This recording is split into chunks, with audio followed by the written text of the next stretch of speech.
Hey, very good morning, guys. So, we are starting series 2 of our Jaipur series, and we are standing in front of UNESCO World Heritage Site Jantar Mantar, which was built in 1734 by Raja Jai Singh II.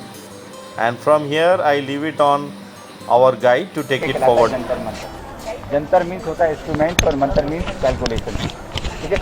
और जयपुर का जो जंतर मंतर था, जयपुर के राजा Sawai Jai Singh second ने 1728 में इसको बनवाया। और ऑल ओवर इंडिया में 5 जगह बनवाई। जो पहला था दिल्ली, बनारस, उज्जैन, मथुरा एंड जयपुर। इन जो पाँचों में वर्किंग कर रहा है वो जयपुर का है, जिसे वर्ल्ड हेरिटेज साइट में नॉमिनेट किया हुआ, ठीक है। आइए, ये जो इंस्ट्रूमेंट देख रहे हैं इसको कहते हैं यंत्रराज। मैं इसलिए कर रहा हूँ सर, आ जाइए, इसलिए कर रहा हूँ, ठीक है। ये आपका पूरा ग्लोब है, ठीक है। ये लॉन्गिट्यूड और लॉन्गिट्यूड लाइन है, बीच में जो लाइन देख रहे हैं इक्वेटर है, और ये जो डॉट देख रहे हैं वो पोल स्टार इमेजिन किया हो, ठीक है। आपने अपना 27 ग्रह नक्षत्र है, 27 ग्रह नक्षत्र में नाम पता है, उस तरह कौन सा स्टार कितनी डिग्री पे है, किस पोजीशन पे है, ठीक है। तो ये 8 मेटल्स का बना हुआ है, अष्ट धातु का, जिसपे जंग नहीं लगता। इसके पास वाला देखें, वो इसका डेमो बनाया गया था, पहले मॉडल बनाया गया, उसके बाद इसको बनाया गया, ठीक है। देख रहे हैं आप, इसको कहा जाता है स्मॉल सन वॉच, ठीक है। ये सन वॉच है, छोटा इसका लेफ्ट वाला पार्ट है, ए पार्ट है जो मॉर्निंग में 6 to 12 वर्क करेगा। जो राइट वाला है वो 12 to 6, तो जो टोटल वर्किंग है 12 आवर्स है। तो अब हम कैलकुलेशन क्या आगे जी, आप कैसे काम होता है आपको बताता हूँ। ये स्केल है सर, है ना, 1 आवर स्केल, 6 पार्ट हो गए ना, 1 2 3 4 5 एंड 6 पार्ट इधर और 6 पार्ट उधर, तो हो गए टोटल 12। तो वॉल का ये शेडो आता है, और शेडो से हम कैलकुलेट करते हैं टाइम, ठीक है। लेकिन ये जो टाइम बताएगा ये जयपुर का लोकल टाइम बताएगा यहाँ का, ठीक है। और अपनी जो वॉचेस हैं ये वाली, ये चलती है इलाहाबाद से। इलाहाबाद और जयपुर में जो टाइम डिफरेंस है वो है 12 मिनट का, ठीक है। ये जो टाइम शो करेगा शेडो, उस टाइम में आपको 12 मिनट ऐड करने पड़ते हैं, फिर वो एग्जैक्टली टाइम आ जाएगा जो आपका घड़ी में हो रहा है, ठीक है। तो अभी हो रहा है आपका 12:31, ठीक है। इस बार 12 मिनट माइनस, तो यहाँ हो गया, इधर अभी इस वक्त तो ये शेडो यहाँ पर आएगा, इस पे शो हो रहा होगा, तो शेडो से, ठीक है। आइए, देखा जाता है पोल स्टार, ठीक है, ध्रुव तारा। और जो ध्रुव तारा है कौन सी दिशा में देखते हैं पता है आपको किसी को? पोल स्टार नॉर्थ में, आ गया। तो जो पोल स्टार होता है वो अफेयर होता है नॉर्थ में। अब ये एंगल देख रहे हैं, ऐसे या नाइट में से, तो ऐसे यहाँ से देखिए, इसके सामने जो स्टार अफेयर होता था वो होता था पोल स्टार। आप वैसे देखेंगे तो पता नहीं चलेगा, इस इंस्ट्रूमेंट के थ्रू आप पोल स्टार देख सकते हैं। और पोल स्टार की खासियत क्या होती है, जहाँ वो अफेयर होता है वो वहीं रहता है, मूव नहीं करता। बाकी जो स्टार होते हैं वो मूव करते हैं, उसका रोटेशन होता है, तो ऐसा लगता है कि जैसे स्टार घूम रहे हैं। नाइट का सारा जो कैलकुलेशन होता था, उसका जो बेस होता था वो होता था पोल स्टार, ध्रुव तारा। ध्रुव तारे को देखने पूरा कैलकुलेशन किया जाता था। तब आपको पता लग गया नॉर्थ डायरेक्शन से ऑपोजिट हो गई साउथ, फिर पता नहीं चलेगा, थोड़ा आ गया आओ भी, आप आ गया। ये देखिए टाइम देख रहे हैं आप, 6 7 8 9 10 11 12, ठीक है। जो पूरा टाइम लिखा हो, वो वॉच बताई थी मैंने 12 घंटे, और ये जो वॉच करेगी 24 घंटे करेगी वर्किंग, ठीक है। नीचे देखिए 12 और ऊपर देखिए 12। काम कब करेगी? अभी 20 तारीख को शरद पूर्णिमा। हर महीने में जब पूर्णिमा आएगी तो पूर्णिमा से 2-3 दिन पहले और 2-3 दिन बाद इसका शेडो जो होता है, ये रॉड का शेडो आएगा, और शेडो पूरा चक्कर काट देगा, 24 घंटा बराबर हो जाएगा। तो ऐसे वर्किंग करेगा। ये 3-3 घंटे के पहर हैं, और ये दे रखा है स्लो, ऐसे 6-6 महीने बस रॉड का शेडो आएगा, और शेडो से कैलकुलेट करेंगे, ठीक है सर। दिल्ली का भी इन्होंने ही बनाया था ना, जय सिंह ने ही बनाया था। दिल्ली का, इंडिया में जितने भी बने सब इन्होंने बना। और ये जो देख रहे हैं आप, इसको कहते हैं जयप्रकाश चंद्र, ठीक है सर। इसका नाम है जयप्रकाश चंद्र, जयपुर के राजा थे, उन्होंने इसको बनवाया था, जिनका नाम जय सिंह था। जय सिंह थे जयप्रकाश चंद्र। तो ये 2 पार्ट में डिवाइड है, फर्स्ट वन ये और पीछे सेकंड वन। तो ये वर्किंग करता है अल्टरनेट वे में, 1 घंटा ये करेगा और 1 घंटा वो करेगा। आपको ज्योटिक साइन पता है अपने कितने ज्योटिक होते हैं? राशियाँ पता है? 12 राशियाँ होती है, 12 राशि होती है, और मंथ 12। तो उसका अकॉर्डिंग क्या होता है, जो सन होता है 1 महीने के लिए 1 राशि को अपने इफेक्ट में रखता है। तो ये जो आप डायल देख रहे हैं, जो वाइट वाला स्टोन है, इस पर अपने 12 राशियों के नाम लिखे हुए हैं। टॉप पे देखेंगे आपको मकर लिखा हुआ है, सबसे टॉप पे वो देखेंगे मकर, धनु, कन्या। इनका शेडो ज्योटिक साइन पे गिरता है, और वो पता लगता है जो सन है कौन सी राशि सूर्य के प्रभाव में आ जाए। ये राशि नहीं है सर, अभी बताता हूँ मैं। ये है दुनिया की सबसे बड़ी धूप घड़ी, the biggest sundial in the world. इसको कहते हैं सम्राट यंत्र, ठीक है। वर्किंग क्या देखिए, ये जो स्टोन देख रहे हैं ऊपर, ये व्हाइट वाला, वहाँ से कर्म हो रहा है और वहाँ तक जा रहा है ऊपर, ठीक है। आपको छोटा वाला मैं बताया था ना कैलकुलेशन करके, सेम ही है। पर क्या है इसमें एक्यूरेसी का, क्योंकि बड़ा हो गया ना। अब जब बड़ा हो जाता है तो टुकड़े ज़्यादा कर देते हैं, कैलकुलेशन ज़्यादा हो जाता है, ज़्यादा एक्यूरेट हो गया। ये ज़्यादा एक्यूरेसी होगी। तो इसकी आ गई 2 सेकेंड्स की। ये जो सीधी लाइन है, लाइन पे जो मेजरमेंट है वो क्या है? ये मेजरमेंट है, सर ने बता दिया। ये जो मेजरमेंट बना रखा है ना सर, हाँ, ये टाइम के अकॉर्डिंग जो इसका जो सन डायरेक्शन में होती है ना, जो सन डायरेक्शन जो इसका सनलाइट आता है ना, उसके हिसाब से बनाया हुआ, ठीक है। और ये जो स्टेज देख रहे हैं ना आप, ये सीढ़ियाँ, ये साल में एक बार ही खुलती है। कब आता है? जून में एक पूर्णिमा आती है, आषाढ़ पूर्णिमा। अपने जून का मंथ को आषाढ़ बोलते हैं, हिंदी कैलेंडर के हिसाब से, है ना, आषाढ़ बोलते हैं ना। अब जैसे शरद चल रहा है, तो अब ये 20 तारीख को आ गई शरद पूर्णिमा, आषाढ़ पूर्णिमा। हर मंथ में जो होता है उसका हिंदी नाम उसके अलग से पूर्णिमा होती है। तो आषाढ़ पूर्णिमा को ऊपर एस्ट्रोलॉजर जाते थे और वहाँ पे जाके खड़े होते थे, और वो एक राउंड सा देख रहे उसमें झंडा लगाते हैं, ठीक है, फ्लैग लगाते हैं, झंडा। और झंडे को देखते हैं वो कौन सी डायरेक्शन में और कितनी स्पीड से लहरा रहा है, उसको देख के जज करते हैं कि जयपुर में जो बारिश होगी वो कैसी होगी। फोरकास्ट करते थे अपने वेदर का। तो ये हो गया आपके 300 साल पुराना मेथड। अभी तो आजकल मौसम विज्ञान बन गया, सैटेलाइट आपने उन्होंने छोड़ रखे हैं, उसको तो निकालते, लेकिन पहले ज़माने में चलता था, अभी भी ये मेथड है।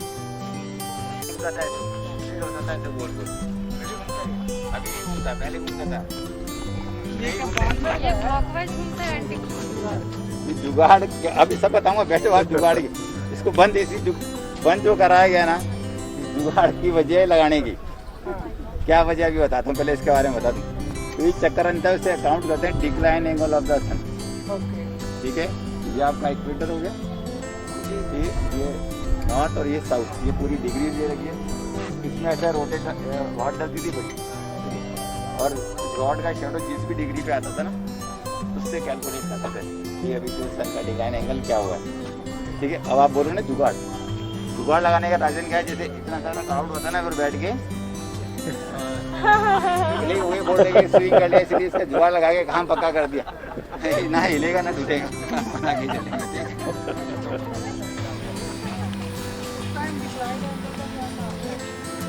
So I hope guys you like this guided tour of Jantar Mantar. Jantar actually means yantra and Mantar means to calculate. So in short, what Jantar Mantar means is a calculating instrument. So these are calculating instrument to measure astronomical positions via naked eye. That was the purpose of it. And Raja Jai Singh too, who was also the founder of Jaipur city, he founded 5 such Jantar Mantar in India, out of which 4 are still live and 1 in Mathura, which got destroyed in 1857. So he was a great mathematician, and he had keen interest in astronomy, architecture and mathematics.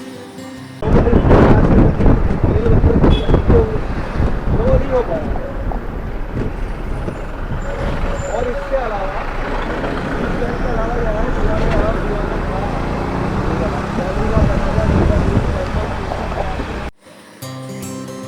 Good afternoon guys, we have reached our next destination in our list, which is Jal Mahal, and this beautiful palace which you see in front of you is situated amidst Mansagar Lake and surrounded by Aravalli range, which is also Nahargarh Hills, part of Aravalli range, which surrounds this beautiful palace. Now you will be astounded to know that only what you see in front of your eyes is one part of the palace which is above water. 4 parts of this palace, that is 4 floors, is below the lake's water, and when the lake is full, only one part, that is the top floor, is visible to you. So 4 parts of this palace is right now below the Mansagar lake, and there is no foundation to this palace. So it is just mind-boggling to understand that in 1699, when this palace, beautiful palace is constructed, that what kind of maturity of architecture was there. So this is a beautiful mix of the Rajput architecture influenced by the Mughal architecture. So this is a complete artificial lake, Mansagar lake, fed in by the Mansagar dam, which is situated on the eastern parts of this palace.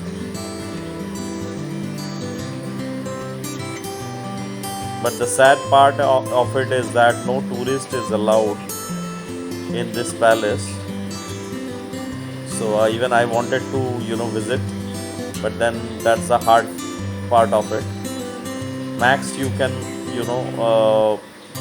take a boat and go around the palace, but not beyond it. There could be many reasons of it, so not much known about it, but it is believed that there is a lot of damage to this palace because of the water dam, but Rajasthan government have already renovated them, but still tourists are not allowed.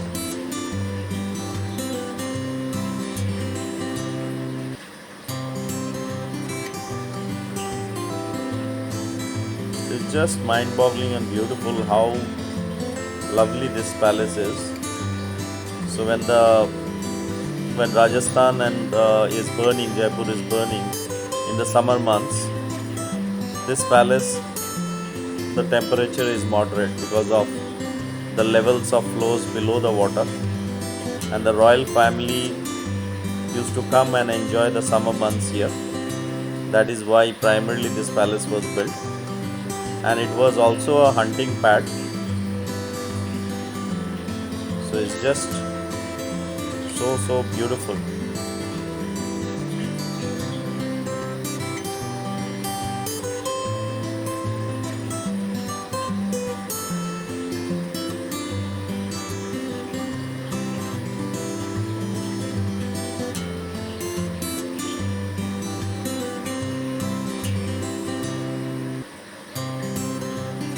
So the beauty doesn't stop here. Beyond this also there are a lot of fish, I think there. I can see them, but I don't think my camera is able to capture them. And just outside the palace on the main street, you get a lot of handicrafts of Rajasthan handicrafts. So if you are fond of and like to buy to any of them, there are a lot of collections of Rajasthan handicrafts, dresses, and you can also get dressed in the Rajasthan attire and also shoot in front of the lake. So it looks so colorful. So guys, let me give you a complete 360-degree view from top of my Dhanno. So our bus is parked just opposite the lake.